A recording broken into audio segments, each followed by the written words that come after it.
Tuhan, apa kami tidak menang surga, terima kasih Tuhan, laban wadang ngumpul kami, benito ke Zoom meeting untuk Bible study kami. Tuhan, minta Tuhan, berkati pelajar kami lagi Tuhan, lihat semuanya, oke data aku, tapi data rinuan Tuhan, lihat. Biar agak boleh menjadi, supaya kami lebih refresh baru tentang perumpamaan itu, dan kami boleh belajar sesuatu dari perumpamaan itu Tuhan. Terima kasih Tuhan sekali lagi pada ngumpul ke kami, ampun ke kami Tuhan, semua rasa salah kegak kami, sama jago yang melihat kenuan, rebukai, mobil muka, dia tidak kami Tuhan, mereka mati ampun, pengasih muka Tuhan, ya muka Tuhan kami sampai intar suci untuk perjalanan tebiko kami Tuhan, mereka kalian jadi membimbing kami, engkau menjadi comforter, helper kami Tuhan. Terima kasih Tuhan, dapat ingat sampai kami dan kami percaya kami dan menerima ya.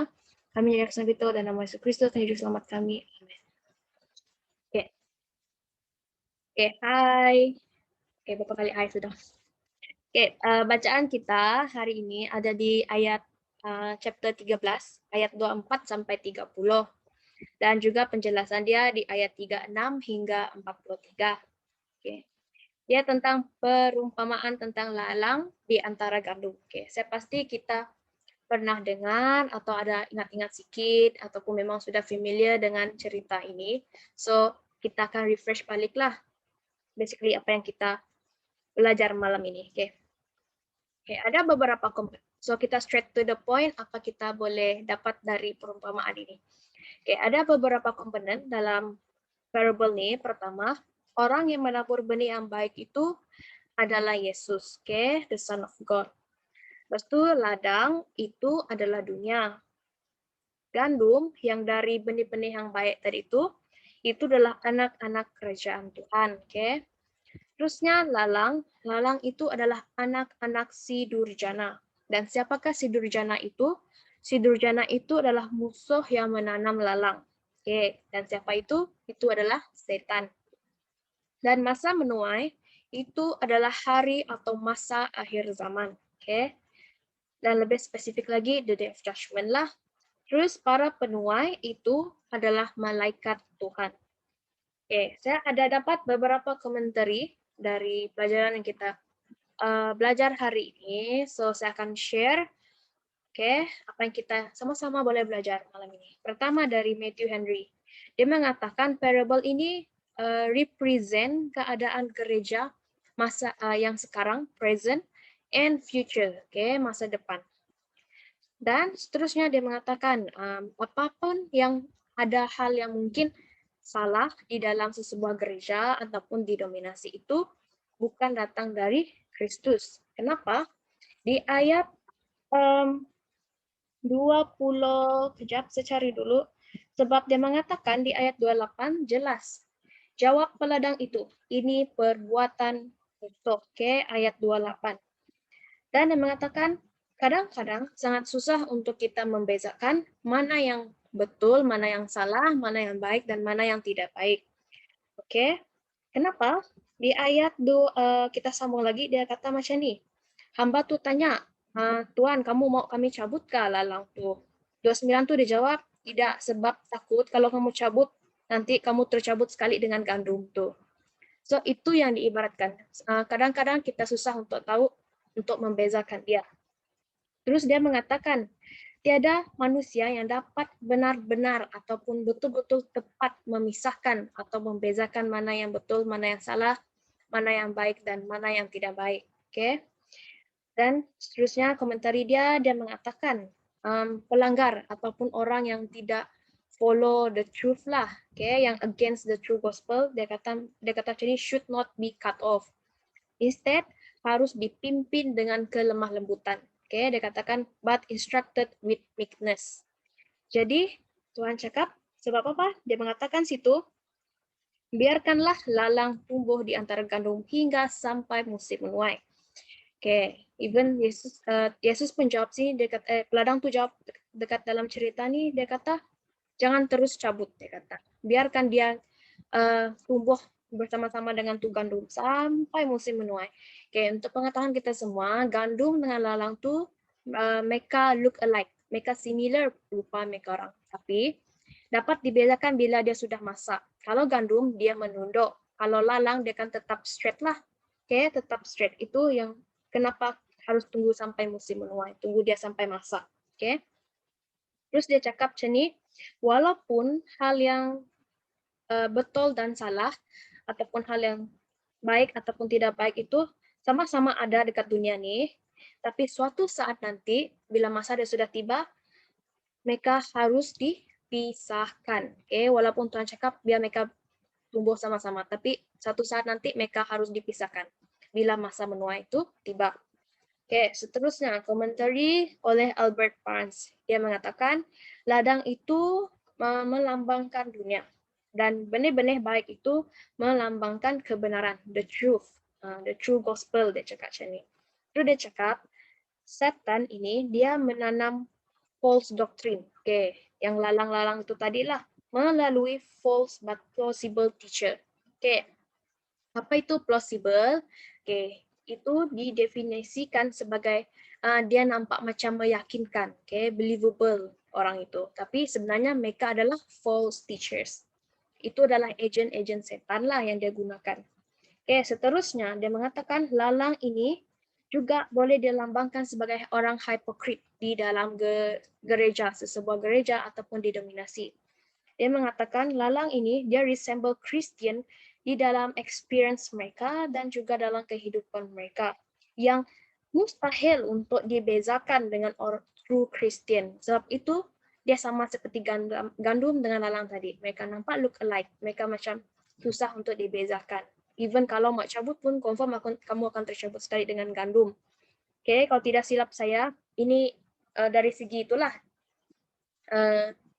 Bukan dalam Bible, just cakap fun fact, kalau sebab dia punya akar tuh dia intertwine dengan each other. So kalau kamu cabut tuh confirm kamu akan tercabut yang satu lagi. Oke, lepas tu dia cakap untuk memisahkan hal yang betul, hal yang tidak betul, hal yang baik dan tidak baik ni tadi, dia katakan sini can only be done by the great searcher. Okay, the great searcher of hearts. Okay, at the day of judgment. Siapa great searcher of heart? Kita tahu Tuhan adalah Tuhan yang kita sembah itu adalah Tuhan yang melihat hati kita. Okay, dialah satu-satunya yang dapat memisahkan itu, bukan dengan tangan manusia. Seterusnya di ayat 25, saya baca sini. Pada waktu malam, apabila semua orang sedang tidur, musuhnya datang menanam lalang di antara gandum itu. Dia seolah-olah mengatakan musuh tuh dia tahu betul mana yang dia patut tanam, di mana tempat dia harus tanam. Menurut Albert Barnes, dia cakap macam ni, setan tahu mana tanah yang baik untuk dia tanam, false doctrine dia, false teori dia, yaitu di hati manusia. Itu adalah tanah yang baik untuk dia tanam, itu benar. Sebab itu apa kita boleh belajar dari situ? Biarlah kita sama-sama jaga hati kita. Jangan sampai hati kita dijadikan tanah untuk setan menanam lalang-lalang dia. Dan secara summary-nya dia mengatakan apa kita dapat belajar. Pertama, dia kata the hypocrites persons must be expected in the church. Dia kata benda itu bukan hal yang baru sebenarnya. Kita harus sadar dan buka mata kita sebenarnya ada kalau ada orang hipokrit ataupun orang yang suka menipu yang tidak ketara, memang akan ada di mana-mana pun, di mana-mana didominasi ataupun gereja pasti akan ada. It is not something new dia kata. Sebab dia kata sini must be expected in the church. Terus kedua dia kata that this is the work of the enemy. Dia kata ini adalah pekerjaan musuh. Mereka asalnya dari dunia. Dan hypocrite ini adalah salah satu bentuk dosa juga. So kita patut belajar, kita tidak harus menjadi seorang yang hypocrite lah, sebab itu adalah dosa. Dan kenapa dia belong to the world? Kita tahu world is against God. Kita harus tahu itu. Kita bukan, ada ayat kalau tidak salah saya di mana dikata kita bukan asalnya dari dunia. We not belong to the world. Terusnya dia mengatakan Christian religion never met a hypocrite. Tak ada agama Kristen yang sebenar, yang actually mewujudkan hypocrite itu, tapi musuh. Dan siapa musuh itu adalah setan. So basically setan yang membuat wujudnya ada hypocrisy dalam sesebuah denominasi, sesebuah agama, sesebuah organisasi. Memang itu adalah pekerjaan setan sendiri. Sebab dia coba untuk itulah mengacau dan coba untuk merosakkan segalanya. Oke, seterusnya dia mengatakan dalam pencobaan untuk remove lalang itu boleh sebenarnya membahayakan Christians, the true Christianity. Oke, jadi jangan coba-coba untuk try dia kata sini an attempt to remove them itu merujukkan kepada lalang could injure true Christianity. Oke, sebab kadang-kadang orang akan tengok benda tu jadi terus dia cop semua Kristen macam tu, semua denominasi macam tu. Tidak, oke? Tidak. Terusnya dia mengatakan Christ himself will separate them at the proper time. Oke, sangat jelas di dalam bacaan kita hari ini dia mengatakan Kristus sendiri yang akan memisahkan, oke, the righteous one dengan the wicked one, oke. Terus dari Adam Clark dia mengatakan parable ini menggambarkan cara Tuhan dalam dia manage affairs of the world and the concern of his church.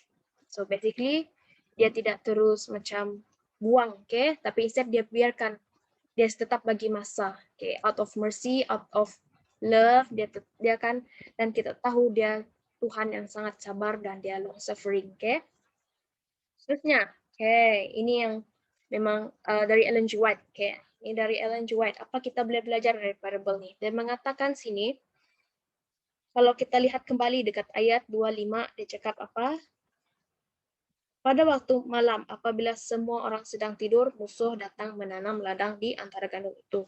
Dia mengatakan sini, kalaulah kesetiaan dan kewaspadaan itu tetap terjaga, tidak ada tidur. Tidak ada tidur maksudnya tidak ada kelalaian di mana-mana pihak. Musuh tidak akan ada kesempatan yang menguntungkan untuk mereka tanam lalang di antara gandum itu. Oke. Dan dengan jelas kita tahu di sini, setan dia tidak pernah tidur. Dia katakan sini, Satan never sleeps. He is watching. Kenapa dia tidak tidur dan kenapa dia tetap memerhati? Sebab dia mau ambil, walaupun sedikit ada ruang untuk kesempatan untuk diambil, dia akan memang ambil. Dia cakap sini, he improved every opportunity to set his agent to scatter error. Okay. Dia ambil dan meningkatkan setiap kesempatan dia ada tuh untuk dia menyebarkan agent dia, untuk menyebarkan false doctrine dia, untuk menyebarkan false theories dia. Oke. Okay. Di mana dia mencari tanah yang baik, di mana tadi yang saya cakap tadi, di hati manusia, dikata sini. Which find good soil in many unsanctified hearts. Unsanctified hearts ini bermaksud hati yang tidak benarlah, hati yang tidak suci.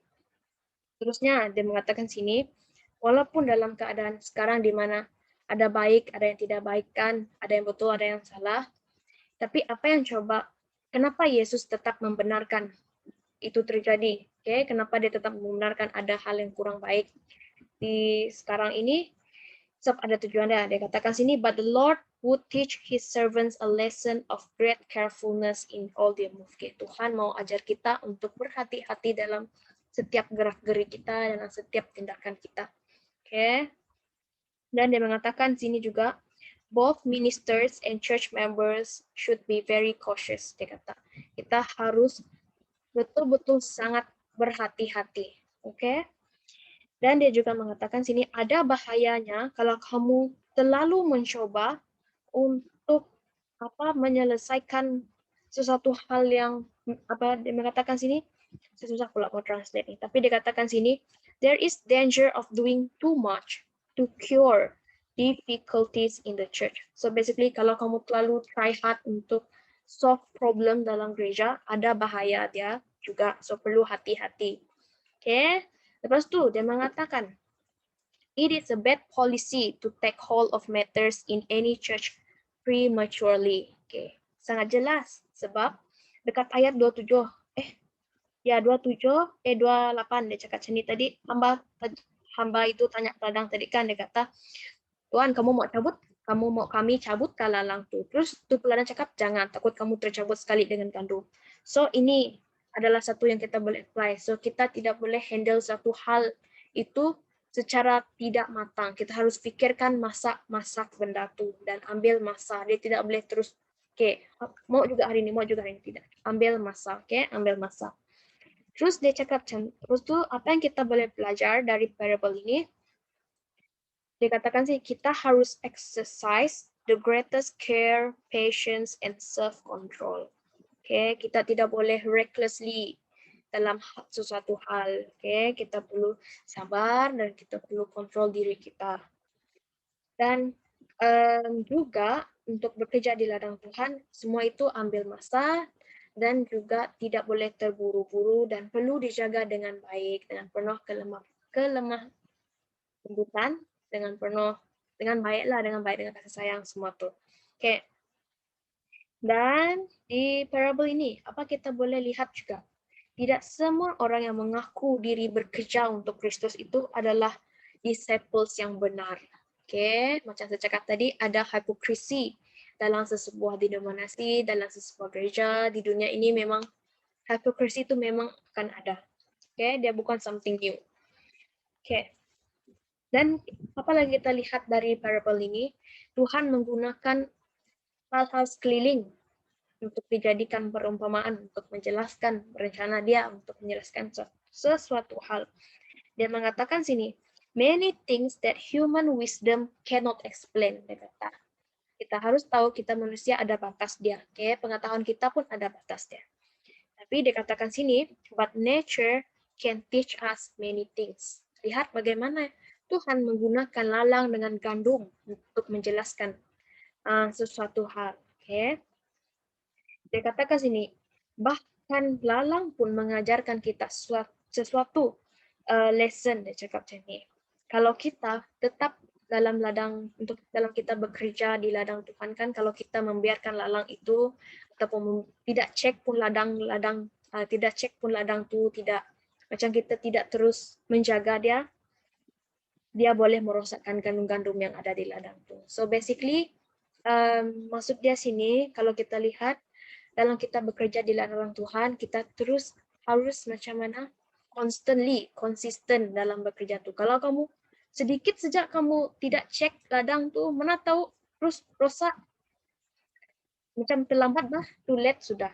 So apa yang kita boleh apply dari ayat ini, consistently.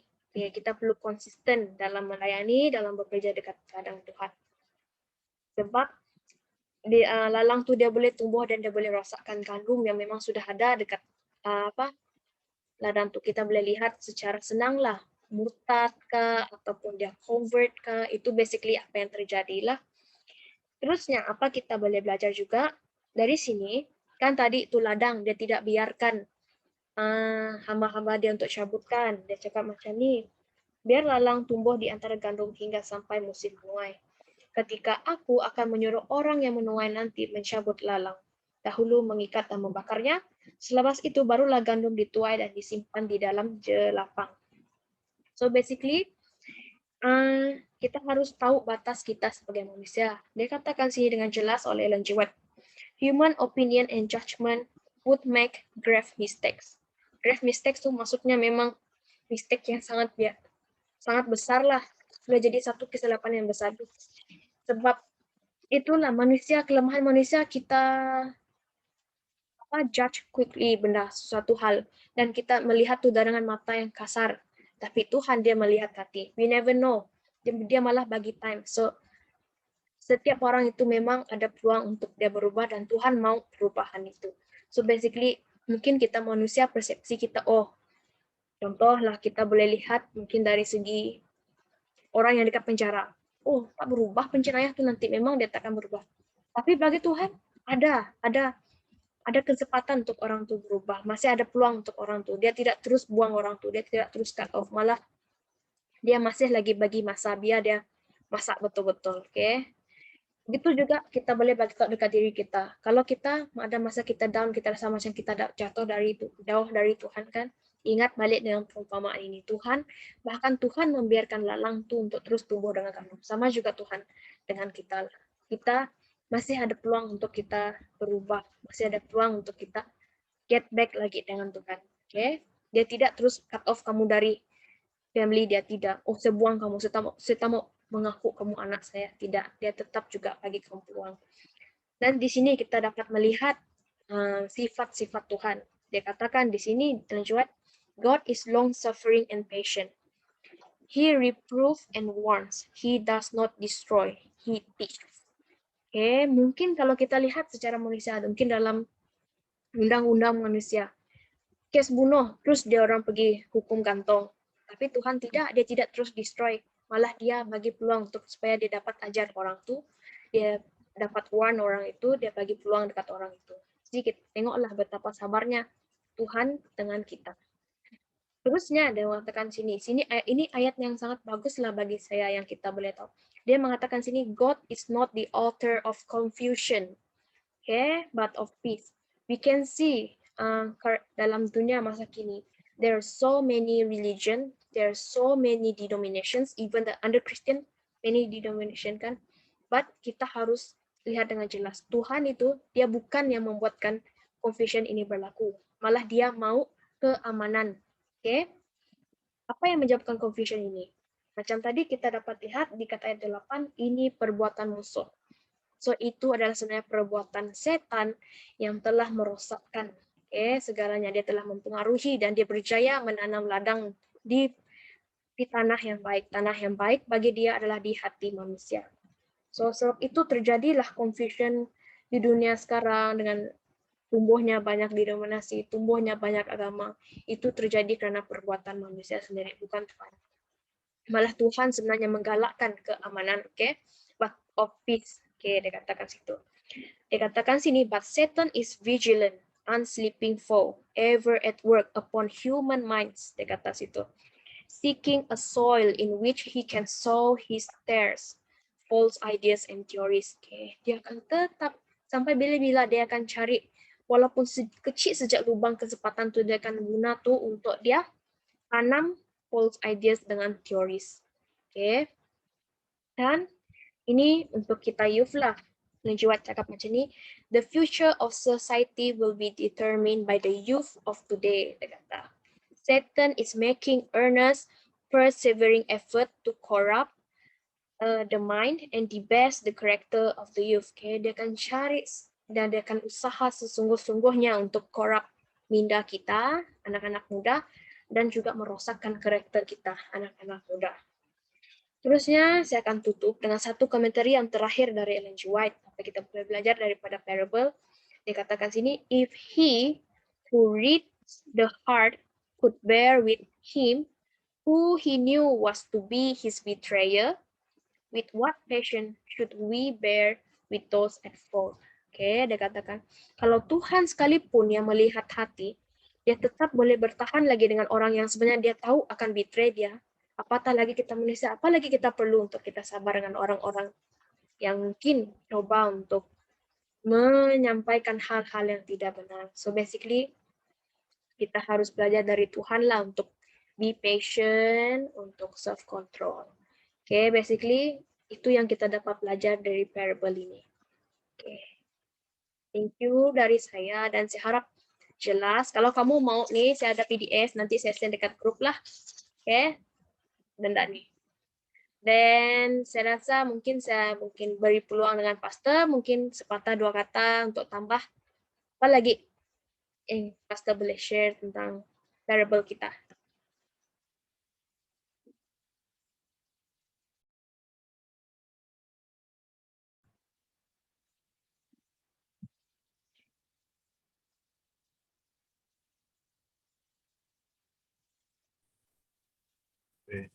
Terima kasih. Bagus input dari Rachel. Saya boleh sedikit lah. Tadi ada dengar saya? Ada pastor, ada. Saya dengar sekat. Tidak, pastor cuma keluar masuk. Tapi sekarang tadi jelas lah. Rachel sudah sebut tentang itu putus tadi. Connection saya putus, beberapa kali putus. Atau unstable sini, atau apa salah. Rachel tadi ada sentuh tentang hipokrit kan. Ada. Jadi kita mesti tahulah apakah itu ciri-ciri orang hipokrit lah. Satu daripada ciri-ciri orang hipokrit apa? Dia selalu menghakimi kan. Kamu boleh tengok dalam Matius 7. Coba kita buka Matius bagi 7. Oke. Ada menyentuh 5 ayat saja dari sini. Oke. Jangan kamu menghakimi supaya kamu tidak dihakimi. Oke, saya baca terus. Karena dengan penghakiman yang kamu pakai untuk menghakimi, kamu akan dihakimi, dan ukuran yang kamu pakai untuk mengukur akan diukurkan kepadamu. Ketiga, mengapakah engkau melihat selumbar di mata saudaramu, sedangkan balok ini bahasa Indonesia di dalam matamu tidak engkau ketahui. 4. Bagaimanakah engkau dapat berkata kepada saudaramu, biarlah aku mengeluarkan selumbar itu dari matamu, padahal ada balok di dalam matamu. 5. Hai orang munafik, keluarkanlah dahulu balok dari matamu, maka engkau akan melihat dengan jelas untuk mengeluarkan selumbar itu dari mata saudaramu. Saya tidak akan jelaskan itu tentang apa itu selumbar dan balok itu. Ini adalah satu ciri-ciri orang yang mau menghakimi kita kan. Kita tengoklah dalam gereja kita ada orang yang seperti itu, yang selalu mau menghakimi orang. Kalau dia tidak berubah, kita tahu sendirilah bagaimana Tuhan akan menghakimi dia. Oke, bukan kita sama sekali yang menghakimi, tapi Tuhan akan menghakimi. Oke. Orang seperti itu disebut munafik, hipokrit. Oke, saya ingat dia alim. Oke, jadi inilah satu masalah apa itu sikap kita manusia yang harus kita ubah. Saya selalu sebut ya, ada 3 proses. ABC, kalau English senang ingat. Attitude, behavior, and character. Kalau karakter kamu sudah sampai macam itu, susah kamu mau berubah. Okay? Dia bermula daripada attitude. Sudah itu behavior, tingkah laku. Dan buah kamu akan, mungkin sekarang macam dia cakap tadi, itu apa itu lalang dan apa itu tadi gandum. Oke, ya, kita tidak biar macam dalam satu gereja. Oke, nanti baru Tuhan akan kumpulkan dia. Oke. Dia tidak mau takut. Bukan Tuhan tidak dapat Tuhan tidak mau menghakim sekarang. Oke, dia akan menghakim di akhir nanti. Oke. Jadi kita harus berubah dari perangai kita. Oke, kalau in one word, perangai harus berubah. Oke. Baru proses transformasi kehidupan rohani kita itu dapat bertumbuh dan berkembang, bertumbuhlah, sampai kepada kematangan rohani. Itu sangat penting.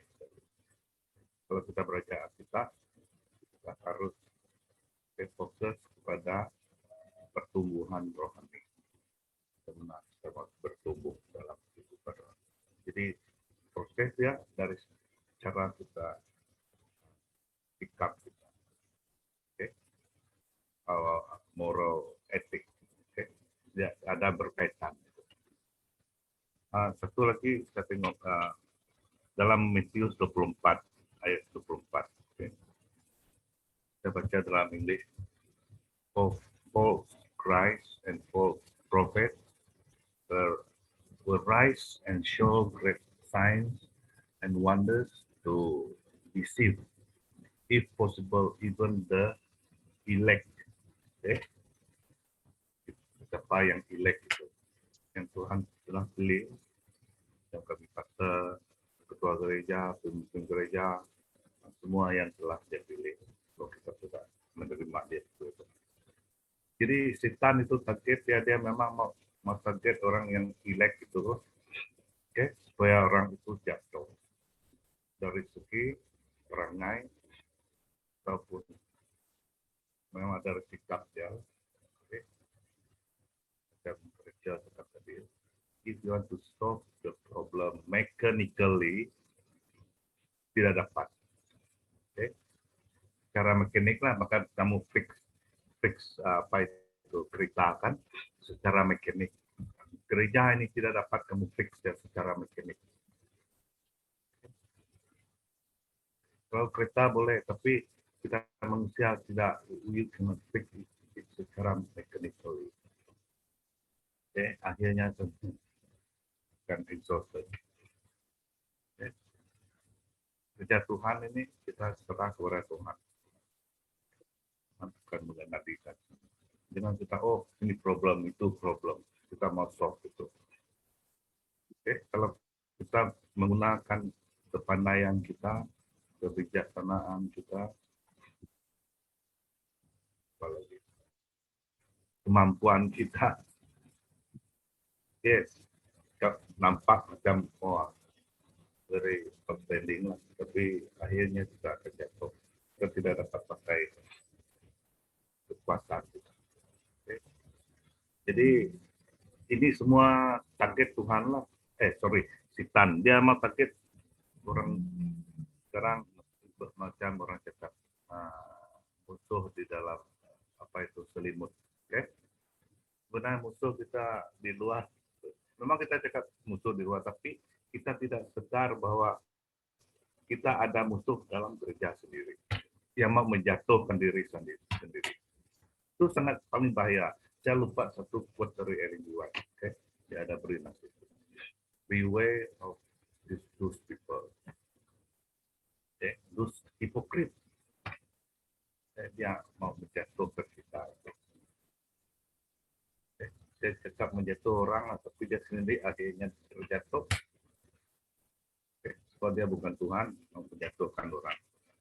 Okay? Mungkin itu saja yang dapat saya fungsikan tentang pelajaran ini. Sebab dia sangat clear. Okay. Dia ada penjelasan dia dari ayat 37 ke atas. Kan? Jadi kita tahulah semua ini kerajaan Tuhan yang harus kita amalkan dalam kehidupan rohani kita. This is not something orang cakap kita lakukan di dunia. Ya. Ini adalah satu spiritual realm orang cakap. Okay. Yang harus kita terapkan dalam hidup rohani kita. But it is talking about the kingdom of God. It's talking about salvation. Okay? Bukan kerja kita buat itu buat ini. Bukan. It is about salvation. Jadi itulah kadang-kadang kita sudah side track. Kita ingat kita pandai melakukan semua perkara. Di akhirnya kita sendiri jatuh. Okay, thank you. Thank you, Pastor. So, jadi conclusion dia, kita perlu sentiasa berhati-hati di dalam gereja dan juga di luar gereja. Dan juga kita perlu reflect ourselves lah dengan diri kita sendiri, sebab kita kan hypocrite, salah satu sifat orang hypocrite adalah menghakimi. So instead of kita tengok orang lain, try to examine ourselves lah, okay? Di mana position kita sebenarnya, di mana aspek yang kita harus perbaiki dan apa kita harus lakukan untuk achieve kematangan rohani yang sebetul-betulnya. Dan basically sebab susah untuk kita, macam tadi sangat jelaskan, macam lalang dengan gandum, susah untuk dibedakan. Begitu juga hal yang betul, hal yang salah, hal yang baik, yang tidak baik. So try to see ourselves lah mana yang kita sebenarnya tersilap pandang, kita terlepas pandang dengan diri kita.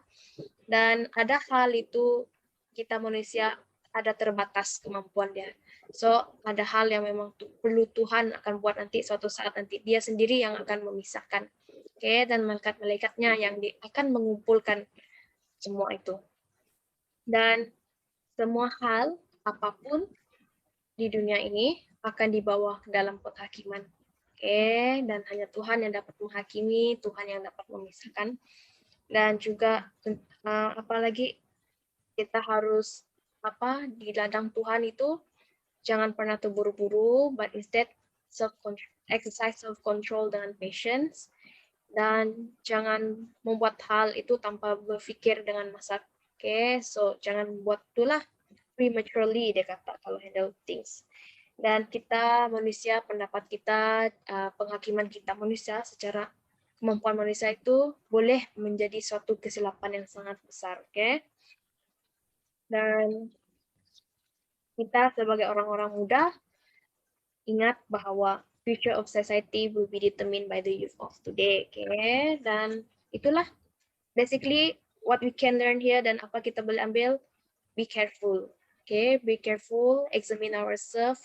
Macam mana at the end of the day, baik atau buruk pun itu akan semuanya dibawa ke dalam penghakiman. So basically itulah, okay? Thank you dan thank you Pastor sekali lagi. Saya kembali kepada Genesia.